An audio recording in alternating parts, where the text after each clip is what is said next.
ദേശീയപാതയോരത്തെ മദ്യഷാപ്പുകൾ അടച്ചുപൂട്ടണമെന്ന supreme കോടതി ഉത്തരവ് സ്വാഗതാർഹമെന്ന് പ്രതിപക്ഷ നേതാവ് രമേശ് ചെന്നിത്തല.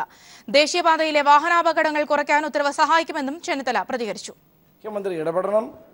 ഇന്നുണ്ടായിരിക്കുന്ന ഈ അനിശ്ചിതാവസ്ഥ അവസാനിപ്പിച്ചുകൊണ്ട് KSRTC ജീവനക്കാർക്ക് ശമ്പളവും പെൻഷനും നൽകാനുള്ള അടിയന്തര നടപടി സ്വീകരിക്കണമെന്ന് ഞാൻ ഗവൺമെന്റിനോട് അഭ്യർത്ഥിക്കുകയാണ്. റേഷൻ അരി കൃത്യമായി വിതരണം ചെയ്യാത്തതിൻ്റെ പൂർണ്ണ ഉത്തരവാദിത്വം ഈ ഗവൺമെന്റിനാണ്. ഗവൺമെൻറ് ഈ കാര്യത്തിൽ യാതൊരു നടപടിയും സ്വീകരിക്കുന്നില്ല. കേരളത്തിലെ ജനങ്ങൾക്ക് അന്നം മുട്ടിക്കുന്ന നടപടി പിണറായി വിജയൻ സർക്കാർ അവസാനിപ്പിക്കണം എന്നാണ് എനിക്ക് അഭ്യർത്ഥിക്കാനുള്ളത്.